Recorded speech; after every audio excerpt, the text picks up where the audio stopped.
Okay, so welcome to this next Manna Gum webinar, our four-part series on revisioning church in Australia. And it's good to see there's a bit of interest. I had a hunch that that title would get some sort of interest in it. You never know, but there seems to be some interest in it. So yeah, this is a four-part series. We're going to go to 8:15 tonight. And these will also be made available as recordings on the internet. So let me just say where this series comes from.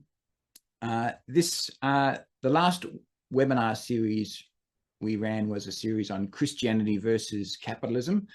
And it was a pretty serious 6-session deep dive into capitalism and its relationship to Christianity and many things pertaining to thereof. You don't really need to know anything about that series, and don't get worried if you do. You're not interested in that subject. We're not going to talk about it tonight, but it is worthwhile just me talking about the headline thoughts from that that series, because really it's where we left that series that we kick off on this one. And the key thoughts from those series, it essentially boils down to this, that global capitalism is a force that is inimical to the gospel and to the life, which is saying the same thing in a different way. That is to say that essentially capitalism is a force for uncreation in the world, and it's something, if Jesus comes to save us from all things, the powers of sin and death, then capitalism also must be one of the things from which Jesus wants to save us. But the second key message from that series was that the world capitalist economy is not going anywhere in a hurry. And if we're interested in witnessing to Christ, then we have to learn to live and witness to Christ in the midst of a capitalist world economy. That's our context, and we need to learn to deal with it. Finally, the way we finished was talking about what it means to witness to Christ in the midst of capitalism. And we finished by saying that communicating Christ cannot be accomplished by words alone, and it requires lives and communities that are being reshaped by Christ. And it's really that last thought which is where this whole series begins. The underpinning question of this series is really, how do communities communicate? How do they communicate Christ? And that leads us to thinking about the church. And here we're interested in thinking about the church in Australia in our time. By the way, I should apologize to those who sat through that six-part series on capitalism to see it reduced to 3 dot points. I hope there was something, it was still worthwhile for you. We're not going to really be talking about capitalism in this series. I'll mention it from time to time, but you don't really need to know anything from that series for this series to make sense. But I think it's helpful to know its broader context. So this is what this series is going to look like. In this first session, we're really going to be airing our dirty laundry, so to speak, getting a few things off our chest in relation to thinking about church. If we're going to think well about church, then we're going to have to deal with a bunch of chips on our shoulders and problems we have with the concept, and get them out and discuss them before we can begin to do something more constructive with the idea. So that's what we're going to be doing in this session. The 3 sessions following that is really, we're going to be looking to build a constructive new vision, or renewed vision really, of what this thing that we call the church is, should be, and could be. And we're going to be progressing that from ground zero, as it were, with Jesus, what Jesus was doing when he called together 12 disciples and what place that had in his broader mission and ministry. We're going to be thinking in the third session, particularly about the idea of church as an economic community. And in the last session, we're going to be trying to drill down to what might that mean for us here in 21st century Australia. So that's the work that lies before us. But before we do that, we need to get some things off our chest. So we have this thing called the church, and we probably have something like 2,000 years of baggage associated with it. And we need to unburden ourselves, or at least get some of that out in the open if we're going to be able to think well about the church. So we are going to have a time now for a bit of to go into breakout rooms to hear from you. And essentially, I want you to, we're going to put you in groups of about 4 people. And we want you to basically talk about a couple of things. It can be quite simple. Firstly, do you go to church? If so, what part of Australia are you in? What sort of church do you go to? How big is it? Is it small, medium, big? I'll leave you to decide what those categories are. What style is it? Would you call it traditional? Is it Pentecostal? Is it modern? Is it hipster? Is it alternative? Is it catatonic? Again, I'll leave you to choose your own categories. And then I want you to have a go at saying something on finishing this sentence. The problem with the church is, now I've never actually met anyone who didn't have something to say on this sentence. The challenge will be what you can narrow it down to when you're being pinned on the spot for, to say something brief in a minute. So this is not permission to get on a hobby horse and unleash to everyone, but maybe to say 1 or 2 simple things.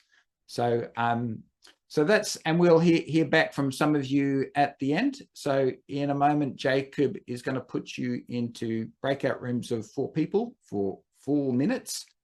And then we'll hear back from you. Okay, we are back. Wow, that kind of worked. Yep, we are. That's the first time we've done breakout rooms, folks. So we're just giving ourselves a little pat on the back right now.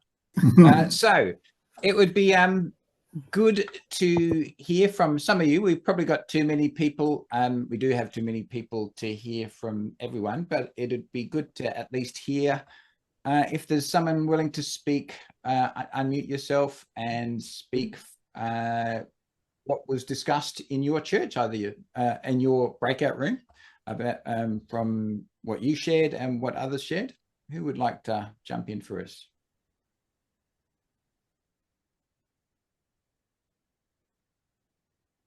Well, I will. Roland and I chatted and agreed that one of the problems is that a lot of us are just involved on Sunday, and it's not, it's just a part-time hobby, if you like, church, not a whole lifestyle change. Yep. We pointed out it also needs to involve mission, reaching out to the community. Yep. Okay, that's a very common. So an hour in the week, or maybe an hour and a half in the week, depending on your church. But yeah, it's a pretty small part of our the times of our life. Any others?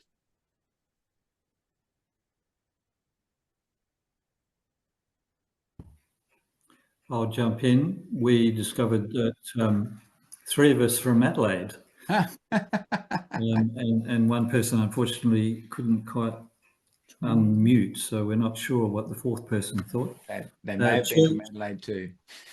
The church, the words were inward looking, or not really adapting to the environment, modern society that we find ourselves in.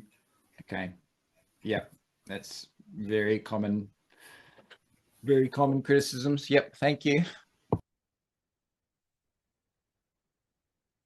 Any others with something a bit different?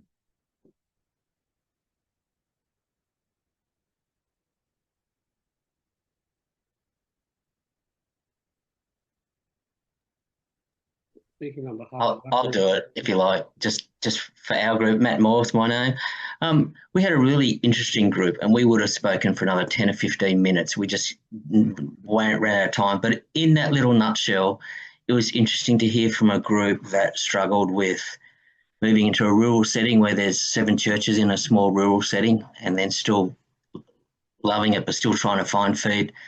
Someone who, as their background, has found it really difficult to meet with is meeting with church with people that are kind of in that queer space, finding that very difficult to connect and how to come out from other churches and actually being able to connect.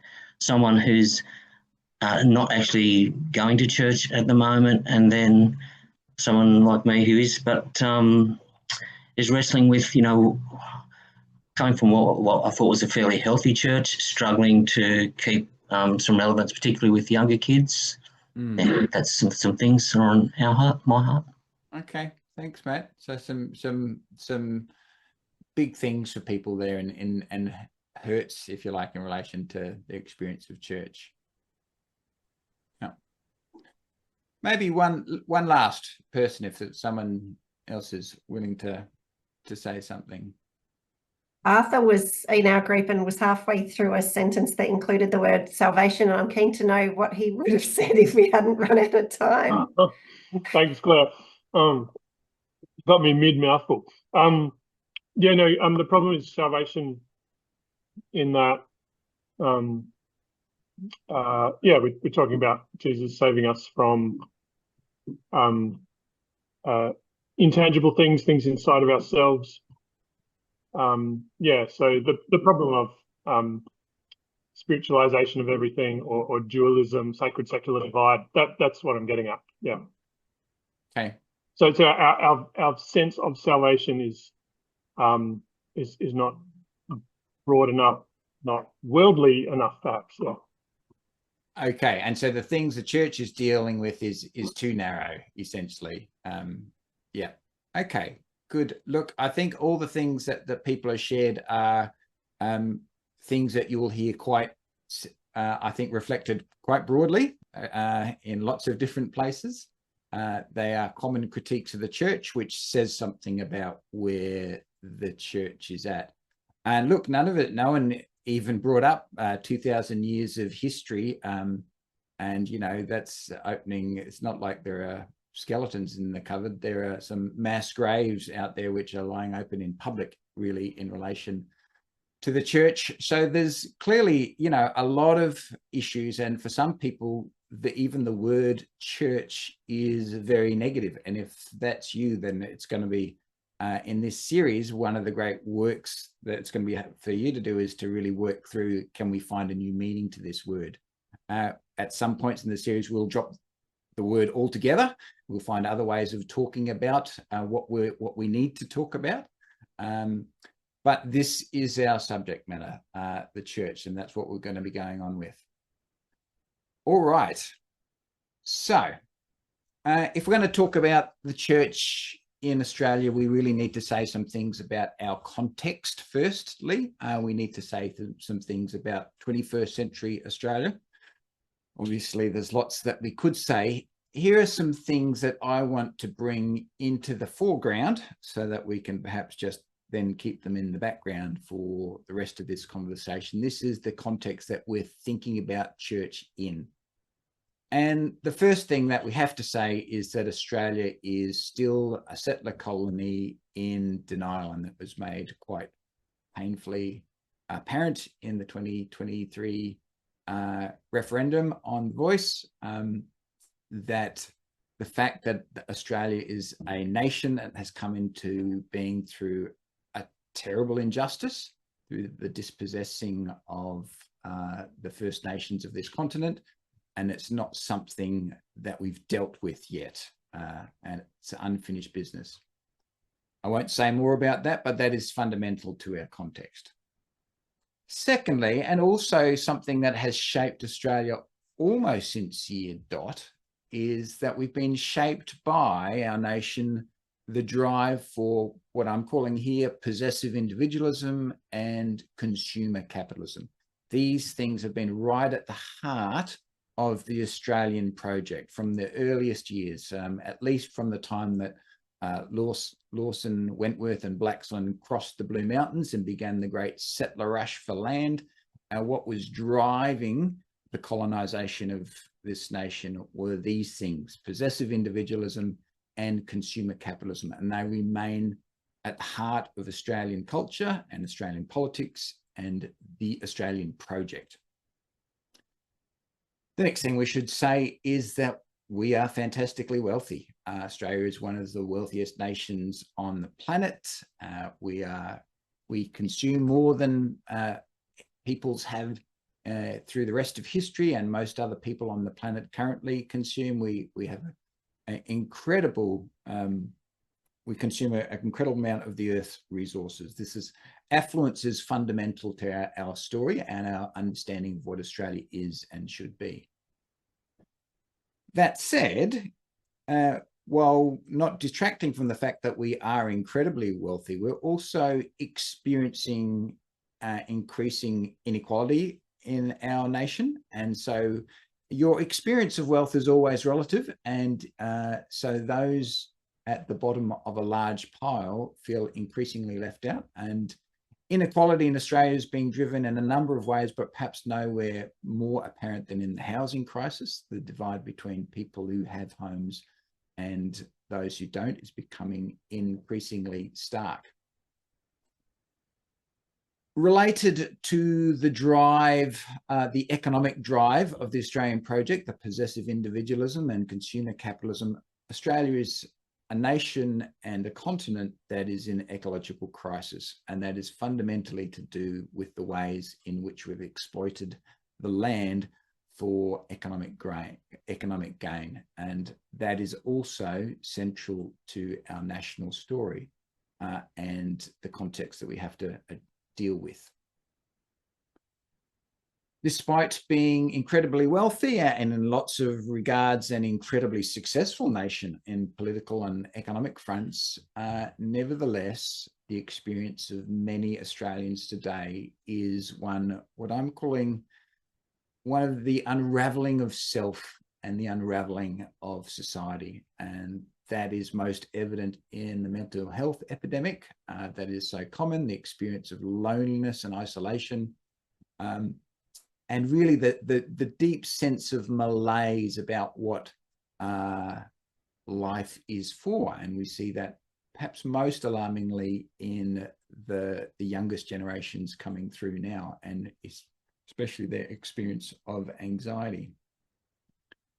Not surprisingly, then, given that context, we're also, like much of the world, and especially the Western world, a nation with deepening cultural and political divides. And these, we've seen these in the areas, particularly in politics of climate change, the politics of gender and sexuality, to a large extent, and around the politics of First Nations as well, and perhaps in some other areas as well. Finally, and really important for our subject matter today, Australia is a post-Christian nation. And I mean that term very specifically. So not only are we a nation that's post-Christendom, which may be a term that you've heard often, so meaning Christendom really refers to the place that the church had in what was once Christian civilization at the central and the central moral authority that the church occupied both in politics and society, and that was the arrangement within Christendom. That is long gone. We all know that. The church no longer holds that position. But I'm arguing that it's deeper and more than that. Actually, Australia is not just a post-Christendom nation, but a post-Christian nation. That whereas once at Federation in 1901, 99% of Australians, irrespective pretty much of their religious and theological beliefs, still consider themselves unproblematically Christian. And what they meant by that then was that in their own eyes, they were members of a Christian civilization. That is definitely no longer the case now. And it's not just that people don't consider Australia a non-Christian nation. I think there's a deep sense in which many Australians, there has been a rejection of Christianity. And what that means is, I think in some sectors of Australian society, not all, but some sectors, there is a certain level of animosity that is specifically directed towards Christianity that may not be directed towards other religions. Again, it's a complex picture, but I think that says something that we need to know about our nation and our society. Okay, so that's the context that we're thinking about the church in. We need to now drill in a bit closer to think about the church in 21st century Australia. And here's some figures which I imagine most people are fairly familiar with. And these are numbers from the most recent censuses. How do you say plural of census? I'm not sure. This is our census data presented in a recent report by the social research agency McCrindle. This is no surprise. Christianity is on the decline. People's identification with it from 61% in 2011 to 44% in 2021. That's a big drop in only a decade. Now, that's a big drop, but of course, the idea, if you're looking at those numbers and thinking that 44% of Australians is Christians, if you go into almost any secular workplace or any school and ask, put your hand up if you're a Christian, you're not going to get 44% of people put up their hands. It's pretty clear that there's still a lot of people who answer this census question as thinking about Christianity as their cultural heritage and not a question about their actual religious belief and identification. So McCrindle, that social research agency I mentioned, did some studies in 2017, and through their surveys, they came to the view that people who consider themselves quote unquote active practices of Christian faith numbered just 7% in Australian society. And that sounds closer to probably my guess or my experience of where things are at. But there's another part of this graph which is a little bit more surprising. So this is some data that McCrindle presented, and they say this comes from the National Church Life Survey, and that shows that despite the declining identification with Christianity over the last decade and for much longer, in that same decade, there has been an increase in the number of Australians attending church, which was surprising to me, actually. And the numbers there are quite striking. In 2021, they're saying 21% of Australians, which is 1 in 5. Now, to be honest, I find that number quite hard to believe. I'm not really sure what's going on with this data. So if we take our context backwards, the National Church Life Survey shows that for a very long time, church attendance has been declining quite rapidly in Australia, as it starting to even out around about, say, 2011, but still declining. That's a story we know well. However, their data is also saying that since around about 2016, there began to be a bit of an uptick, and that's where we end up with that 21% figure in 2021. Now, I don't know if you notice it, and this NCLS data here, it mentions these are people who are attending a religious survey, whereas in the first graph back here, Australians attending church, and I'm not quite sure if they're the same thing. So there's something going on with this data, which I'd be very happy if someone who knows could explain to me, but I find it curious and I'm struggling to believe it. However, they seem to be saying that something's going on with church attendance, and I think we should just take that at face value, I guess. And that would generally play with some things that we know. So we know that attendance at what have been called the mainstream Protestant denominations, so by that we mean Anglican, Lutheran, Uniting Church, and Presbyterian, has been declining steadily for a long time. Catholic has been declining, but you can see at the bottom of that graph there, that dotted green line, the Pentecostal churches have been rising. They've had growing attendance, although there have been some questions about what that's done in recent years. And also the other Protestant, which includes Baptist, Church of Christ, and a whole bunch of others, have had a little bit of an uptick as well. Now, if that has continued upwards since 2016, then we could perhaps guess that that is where the increase in numbers has been coming. There has also been some anecdotal evidence that in recent years there has been an uptick in attendance in Catholic services by young people in particular, and particularly in more conservative and more liturgical Catholic churches, which is interesting. So something is going on there. And that would seem to gel with the argument of this guy, Justin Brearley, who runs a very well-known podcast called The Surprising Rebirth of Belief in God. And Justin Brearley's argument in this podcast series, it's into its second season now, is that there is something shifting in the Western world in relation to people's attitudes to Christianity.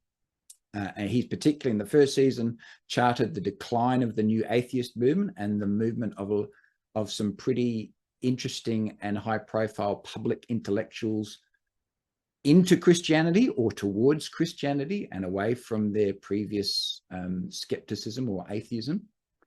And that has also been, so he's been looking at that end, but that's also been underpinned by a study in the UK by the Bible Society, I think, which has noted a resurgence in church attendance between 2018 and 2024 from 8% to 12%, quite a large rise. And that being particularly driven by Gen Z. Now, that's all very interesting. So something is going on. And it's, well, I would recommend you have a listen to Justin Brearley's podcast. It's there's some great episodes in there. I have to say, I'm not yet 100% convinced that as much is going on as he says, but I'm finding it very interesting to go on the journey with him and learning a lot. So something is going on out there. It's a complex terrain in the world of religion.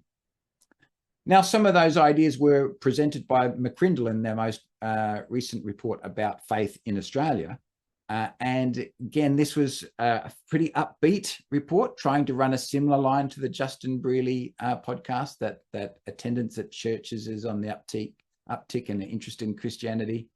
I have to say that when I dug into the data of this report, I was less convinced the more I got into it, but there was some interesting stuff there. But here are some, I think what for me were the real take homes from this report by McCrindle. And that was that for those who are turning to Christianity now or returning to it, they're primarily in an older age group, which is interesting, over 55. The people who are turning away from Christianity most quickly are the young, which I guess is not that surprising. Thirdly, that the movement away from Christianity is primarily driven by dissatisfaction with how it's practiced. And we'll dig into that a little bit more in a moment.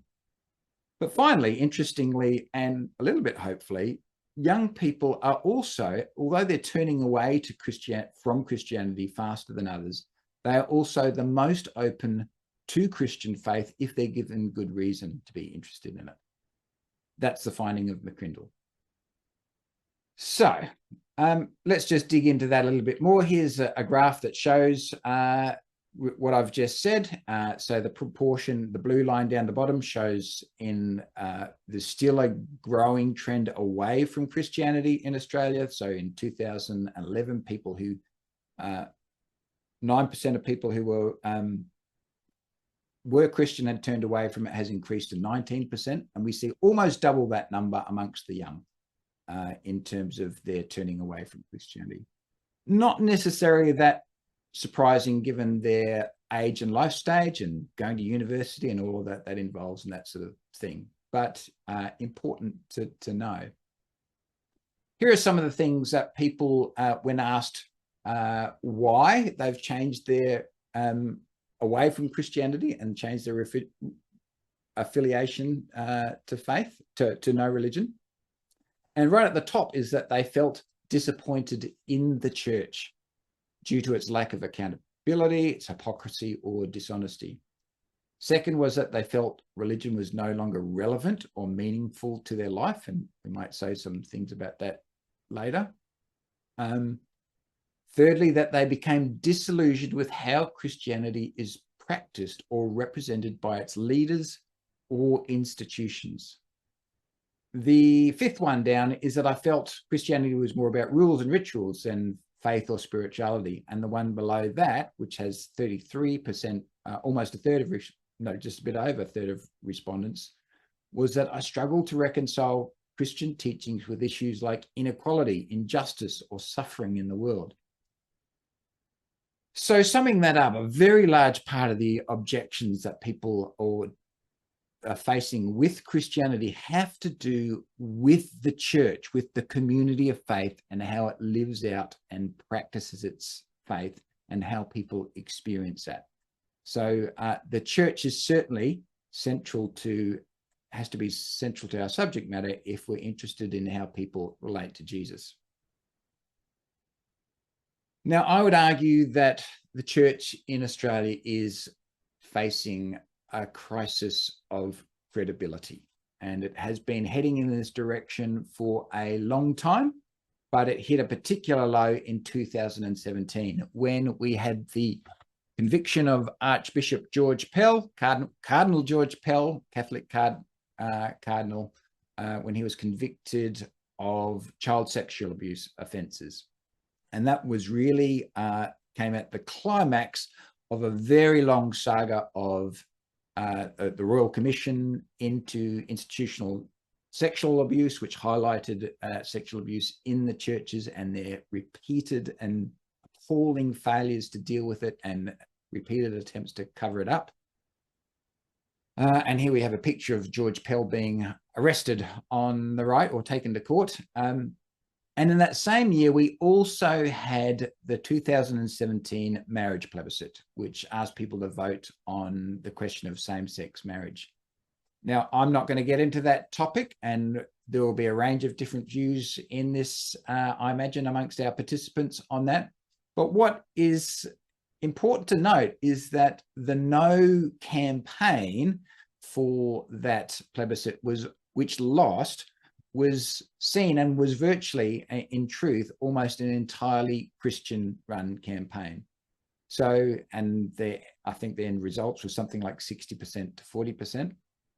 So that contributed also to a very large amount of ill feeling in the Australian, large segments of Australian society towards the church.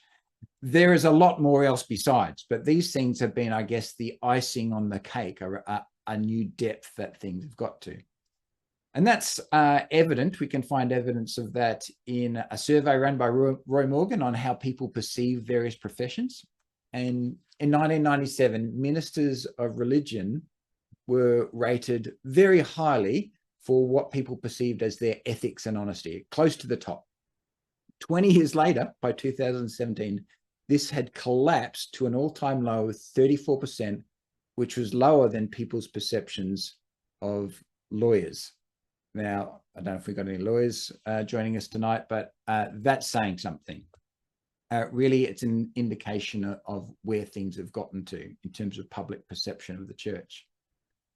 In that same year, McCrindle's Faith in Australia report, through its surveys, found that the single greatest repellent to investigating Christianity amongst Australians was hearing from public figures who are Christian.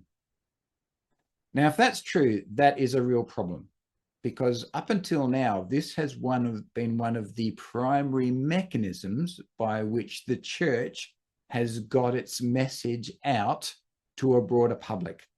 That is from public figures, whether they be church leaders or Christian celebrities who speak to the public about Christian faith. What this survey is suggesting is that when they do so now, it tends to be counterproductive to the purposes of sharing something about Christ and Christian faith. And all of that, so I'm talking really, I guess, about external perceptions, but I think a large part of that is mirrored by a collapse of confidence by many who still sit on pews in churches in Australia. And that might be confidence, a collapse in confidence in the institution. There was real bitterness within membership of churches around the revelations of the institutional church's failures in relation to the Royal Commission. But as we've heard, there are lots of other hurts, really, that many people have in relation to the church. So a collapse in confidence about the institution, but I think that goes deeper. And there's been, I think, in my personal anecdotal view, talking to people and doing Bible study with lots of different people, is there's been really something of a collapse of confidence in the gospel. If the gospel of Christ is meant to be good news, people aren't so sure about what the good part of that is and whether that's something they can share convincingly with other people or should share. So, big issues. Finally, I'd argue that Christians in Australia are, in lots of ways, not just Christians, but actually probably more importantly, the institutions of the church are struggling to come to terms with this new marginality of Christianity. So struggling to come to terms with the end of Christendom, but even more acutely struggling to come to terms with what seems to be now an increasingly post-Christian society in which there's a certain level of hostility in some important sectors of society to Christianity and the church. So let's now have a think about, having looked at the broader context of the church in Australia, let's have a look at the shape of churches, what they look like and what's happening in churches. Now, this is very top level and very basic. Obviously, I'm trying to summarize, we're trying to summarize an incredibly diverse institution. So we're never going to be able to say everything that's going to be accurate for everyone. But here, I mean, what we're really talking about is trying to name some of the most important trends. And of course, I think the one that is of no surprise to most people has been the ongoing decline of the mainline denominations. But perhaps more importantly with them, I think the decline of the experience of the local church. And later on in our series, we're going to be talking a bit about actually the importance of locality and place to the idea of church. So the decline of the local church is not insignificant. Now, there's a whole lot of reasons going on for that, more than we could possibly really cover tonight. But some of the big ones are clearly, if you've been part of one of these churches, challenges over what the worship style should be. A fair bit of conflict in many churches around that. And the big story has been basically the departure of the young from many of these churches. I think in the Uniting Church, the average age of a Uniting Church member is well into the 70s somewhere, something like that. Associated with that, there has been a breakdown of the economic model by which church happens. So in the mainline denominations, in the Anglican Church and the Uniting Church, for example, I think it costs around about in the order of $100,000 to pay a full-time minister. I think it might be similar in the Baptist Church in Victoria if they're full-time. And that's on top of, obviously, paying for all the associated costs for the church building, keeping it running, and other costs. So obviously, that's quite a bit of money. If you've got declining numbers, how you fund that is an increasingly sharp problem. And that's not yet even talking about then how you train the leadership, that the ministers that you get. So the question of theological colleges and the cost basis of those and how they're funded and the denominations that run them, how those central denominational administrations run and get funded. All of these are under great strain within the mainline denominations. And at the local level, the message has been essentially just as with supermarkets, as with the tech industry, as with dairy farms: get big or get out. Get out. We live in an age of concentrating capital, and that seems to have been the forces that are working on churches as well. And associated with that, we are also perhaps witnessing something of a breakdown of the model of leadership that they represent, based largely around the ideas of ordained ministry. And that's one evident in the breakdown of the economic model that underpins that. But another indicator is the incredibly and alarmingly high rates of burnout amongst ministers and pastors. And that tells me that there's something not working about the model, if that's what the model is doing to the people who are meant to be making it, trying to work. So something is going on there where you have big questions. On the other side of the spectrum, the other big story of our times, of the last 20 years or so, has been the rise of the megachurch. Perhaps had its wings clipped a little bit in more recent years, but on the whole, this has been the story. And of course, it's premised on an entirely new economic model. And that's the idea of church as corporate brand. And this really has been explicitly ways in which many of these mega churches have talked about and understood what they do.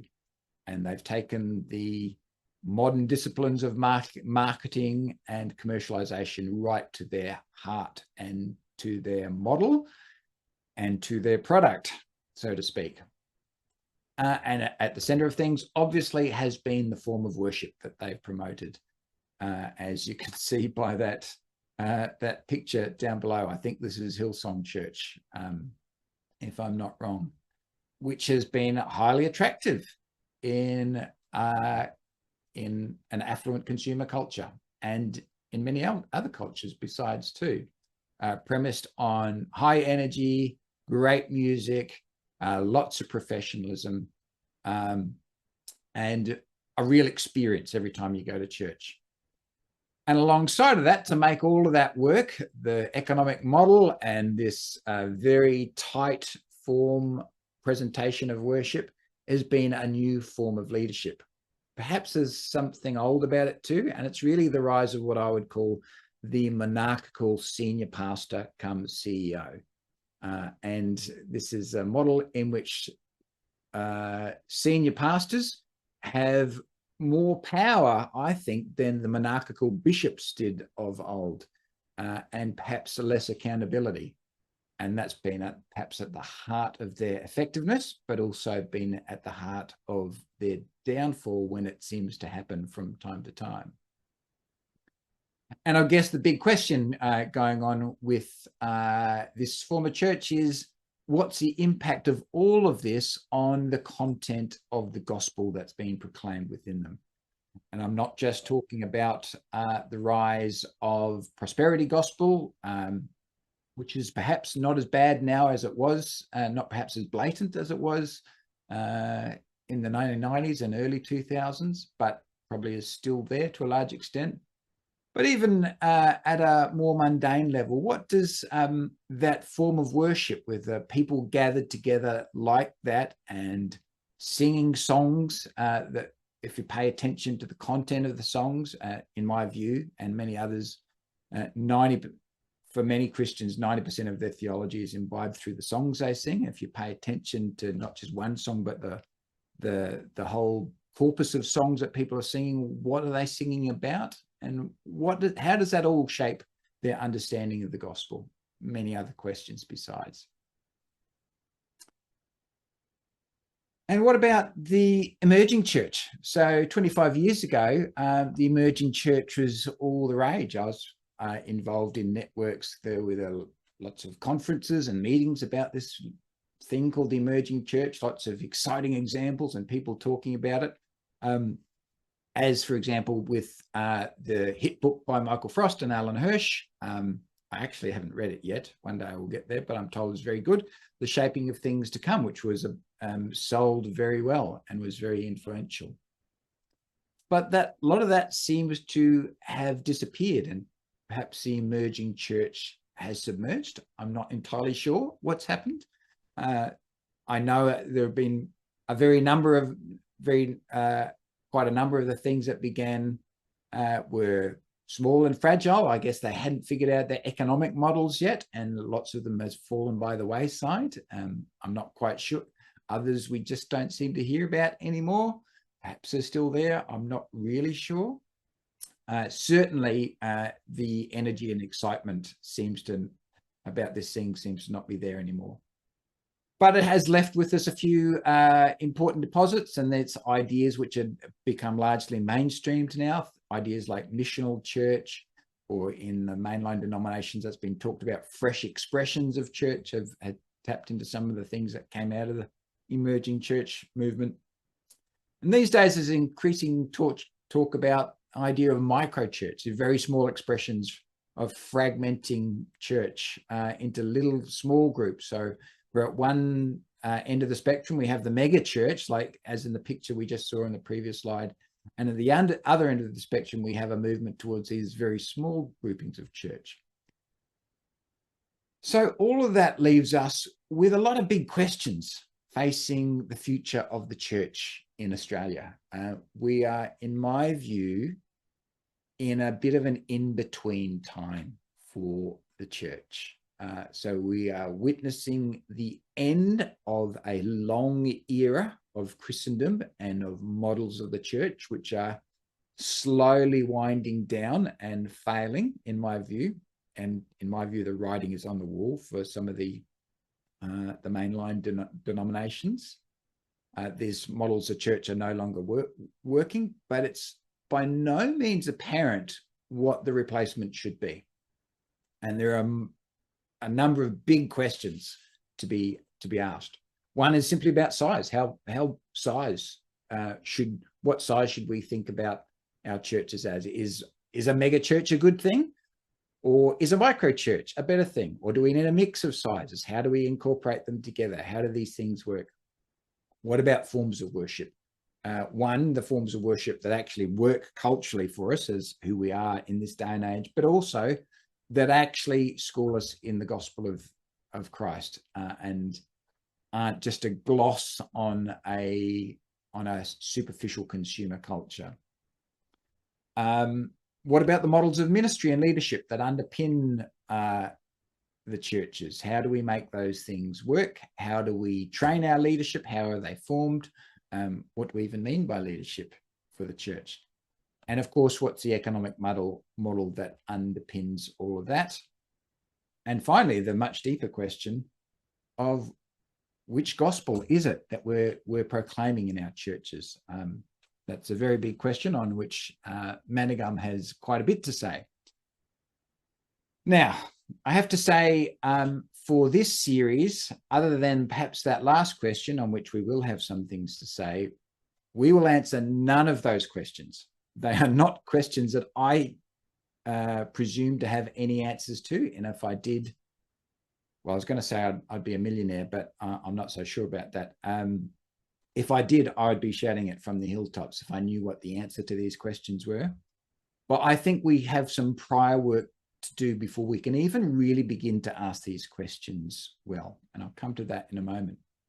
But I think we've actually got some deeper questions to ask, some deeper questions facing the church. And these largely mirror the deeper predicament of our Australian context. And that's because I think really the church in Australia hasn't really come to terms with where it sits with what I'm calling the Australian project.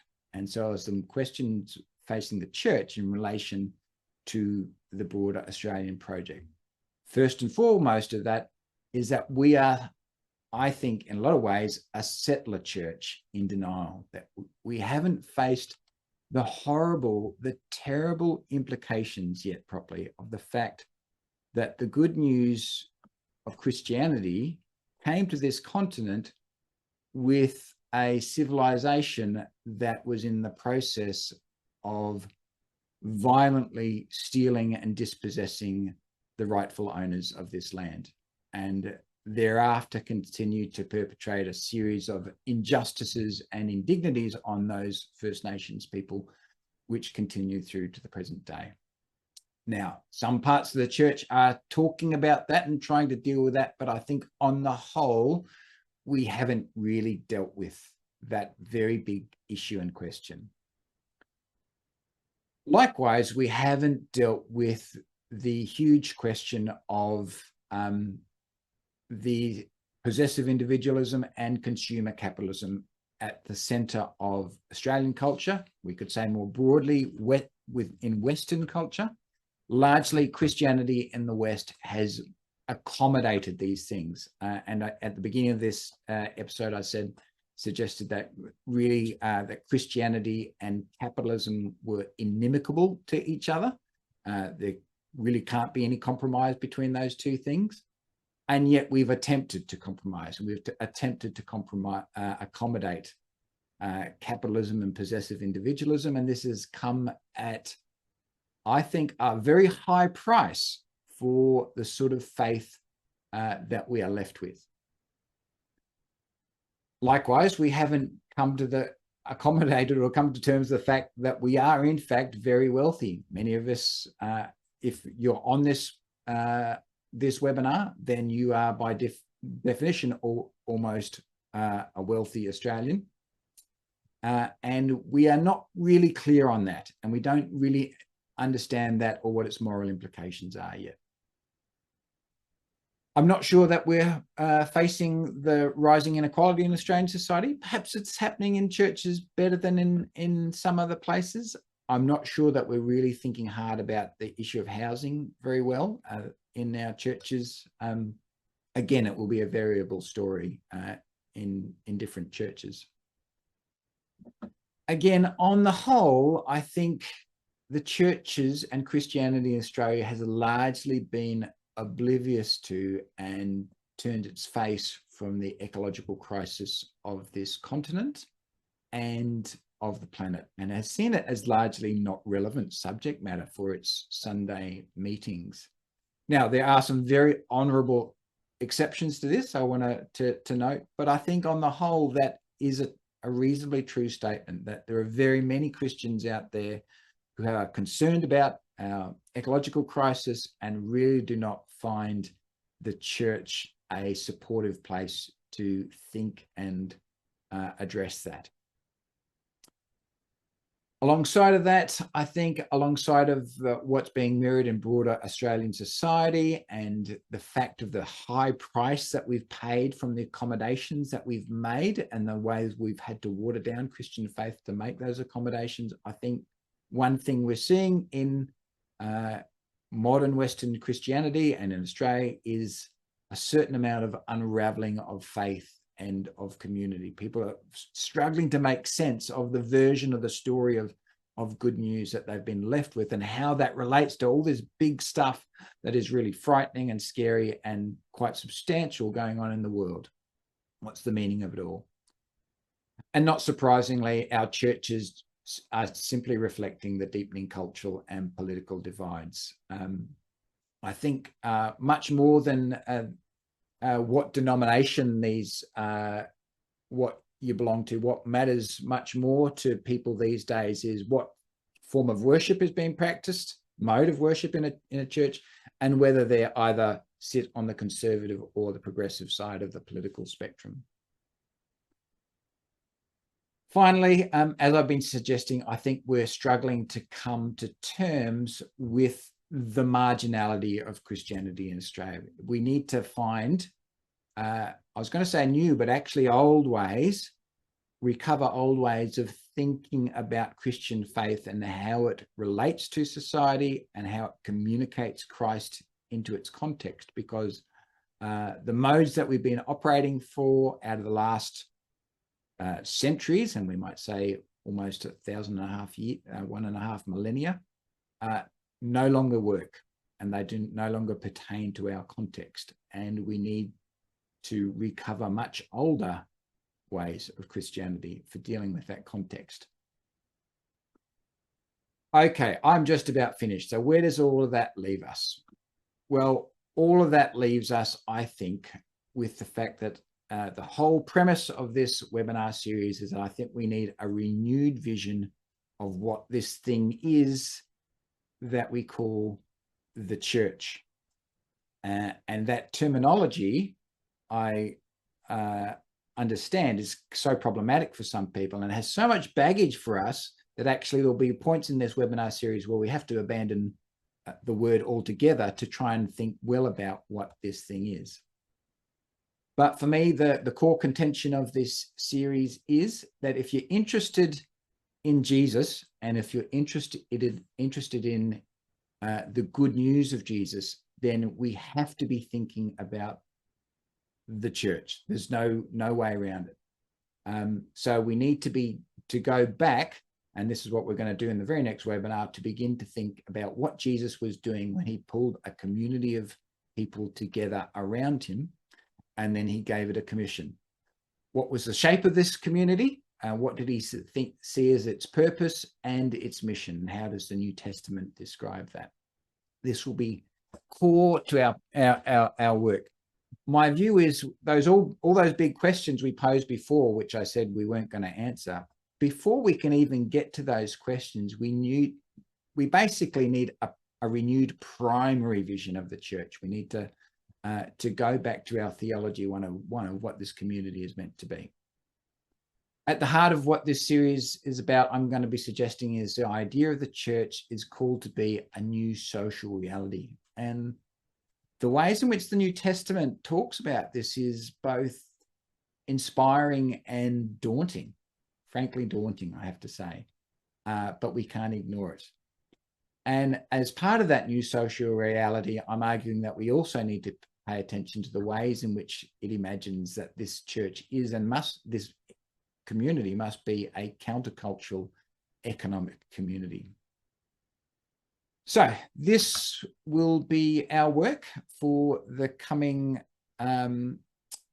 period of this webinar series, to imagine all of these things and be asking again what the church is and could be. And hopefully, well, my hope is that once we have some of those ideas in place, we could begin maybe approaching some of those other questions around size and form and shape. But in this series, we're not going to go anywhere near those questions because I don't think we're ready to begin tackling them. I'm going to finish there, and we are going to open up for some questions, some comments and some observations. So Jacob, over to you. What have you been picking up on? I don't know if people have been putting any things in the chat or if people unmute and ask a question. So I'll kick us off. We got one prompt from Helen. She said, Jonathan, you might like to comment on reports that young men are turning towards the church and young women are turning away. It's been linked to Christian nationalism or Trumpism. Sure, I have. Hi, Helen. I've heard similar things. I can't say I noticed there's an episode on that in the Justin Brearley podcast series, which I haven't yet listened to, so I can't offer any comment. One of the things he does, a question he raises is the question of, is this new return to the church, is it a right-wing phenomenon? And there seems to be some evidence, certainly, that that is a thing that's going on, bound up with some, I guess, more worrying social trends. But there are different ways we can read that as well, because even that word right-wing is loaded between how we understand right-wing past from what we might call more mundanely a more conservative view. So I think we can actually distinguish between some of those things. And I think men are being, certainly to the extent that men are part of that, they have been at the forefront of those movements. I don't really feel qualified to answer that question, though, Helen, other than just to acknowledge some of the things that are going on. they seem to be complex. I want us to be careful that we don't jump to just simplistic binary understandings of what's happening there either. Yeah, so maybe I'll leave it there.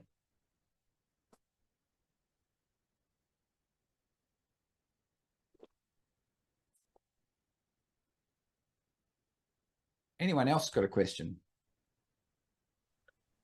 It's Joanna here, Jonathan. I just think when you were looking at that data of church attendance, I think a lot of surveys these days consider regular church attendance to be once per month. Yes, that's So correct. I think sometimes that's where we're seeing that data look a lot higher than we would anticipate, because it probably in a lot of our minds we wouldn't class regular attendance as once per month. But if that's what their survey is, that's maybe where we're seeing 20+% come from. Well, that is what they are saying, and yes, Yeah. that's true. But even that number, even at once a month, 1 in 5 Australians going to church once a month, I still struggling to believe that number. Yeah, I can understand that. Yeah. I mean, perhaps if you're including denominations like our Catholic brothers and sisters, perhaps that's where that's coming from. Yeah. Yeah, I'd be interested. I'd love to hear from someone at NCLS on that. Yeah. While people are thinking, John, we've just got a question about attending future sessions. Do people need to register, or can people share the link freely with their friends? No, that's fine. People, if they register, then they'll get the emails that I send out. So basically, the emails are, if like when the recording is available, I'll send out an email to say the recording's up, for example. So if they want to get those emails, they'll need to register. Otherwise, sure, share the link. It's an open series. Okay. Anyone who wants to type a question, I'm happy to read it out for you if you don't like to speak as well. But otherwise, just unmute and go for it. That's everything from now to chat. I have a question or a comment, or don't know where it sits, but I actually really love everything that you've shared. You've kind of articulated a lot of things personally that I've been wrestling with for ages, and you've just made the context clear, but also that the issues aren't easily solvable. The two things that I just wonder also about in relation to all the general things that are actually impacting church today, on top of those things, the impact of COVID, whether that exacerbated underlying issues or whether it caused some changes, but certainly that's had an impact on local church attendance. And also the increase of immigrants who are coming in with Christian faith, or the impact of the global church brothers and sisters from other nationalities, and are there things that we can learn from them in the way that they are actually increasing in the way that the church numbers? There might be things the Western church really has to go back to and begin to understand from that. Just a couple of thoughts that just to throw into the mix. Yeah. So what was the first one again? That was about COVID. COVID. Yeah. So I think, I mean, from my reading of the numbers and from hearing anecdotally, there was a drop off in attendance with, as you'd imagine, we're switching to online attendance over COVID. But then some of that seems to have picked up again since after COVID. I know that we've got at least a couple of pastors on the call. I'm not sure if anyone want to speak to that, but yeah, I'm pretty sure COVID has had some sort of impact. I'm not really clear on what the long-term impact is, and other people might have a clearer view of that. As to whether we've got something to learn from our non-Western brothers and sisters coming to Australia, I think absolutely we do. And particularly on some of the subject matter we're going to be thinking about in questions of economic community, people who are still closer to traditional communities or from less affluent communities will know more about some of the things we're going to be talking about. We've got some more questions coming in. Arthur says, what does local community even mean? Or he's wondering what local community even means when we live regional lives, commuting to work, shops, church, things that are many minutes away. Yeah, great question. I'm not sure I can answer that question. We're going to be and perhaps you can't pin a hard and fast answer on that. We're going to think a little bit hard, particularly in, I think, the last session on the importance of place, and essentially what defines a place in a locality is a certain amount of travelability. Okay, so the amount of time it takes you to go from one place to another is central to the bounds of that place. So whatever the distance is, it's really about how much time and effort you have to expend to get to visit, see other people, or come in contact with other people. So I think there are really big challenges for what you're describing around regional, particularly in the big cities. The fact that so many people in current churches travel across suburbs to go to their current church, the church that they choose to go to, and might travel across suburbs for the shops they go to, and certainly for work and so on.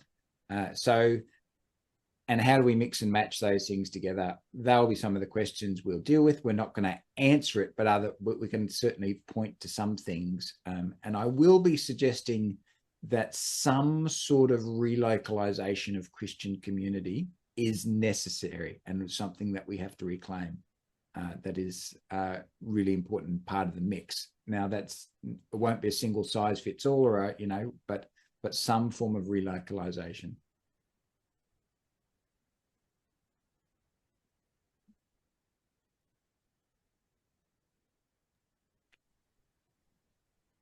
Hi, Jonathan. It's Ian Barnes here in Melbourne. How are you? Ian. Good. Thanks for your talk. Just to add, I'm sure you're going to talk about this later in the next 3 sessions, but it seems to me one of the real problems is the way we're troubled by the political meanings of the gospel. My experience is that the way in which the gospel is preached steers clear of anything which smacks of politics, understandably, because so often the church has been associated with authoritarian politics. But the way we talk about the gospel is applied to individuals, often with a view to being saved and going to heaven. But it means the gospel doesn't actually relate to questions of ecology, questions of capitalism. I suppose that seems to me really important to emphasise that, and I think you probably will talk about this, that Jesus was actually bringing into a new kingdom, which was a different kind of politics altogether. And we seem to have lost that. I find Sunday mornings we think about Jesus as Lord, and at Christmas time the King has come, but we don't say that in our world because he just seems so unattractive. But in fact, the upside down kingdom is really at the heart of what we have to offer. Yeah, good. Thanks, Ian. I think that's a point really well made. Look, we won't be talking about politics a lot, but we will be talking about the church as a new social reality, that it's something that the New Testament talks of having substantive social content about how humans relate to each other. And that ultimately is political. Because once you start to play around with the established order, the status quo of human relationships, as it does quite radically, then that has political implications, certainly, and for how we organize ourselves, and then what that says to the broader world around us as well, about what sort of society we seek and work for. There are political implications to all of that.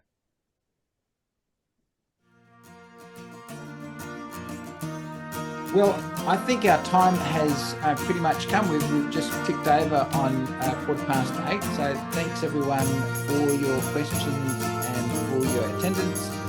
We're going to meet back same time next week, next Wednesday night.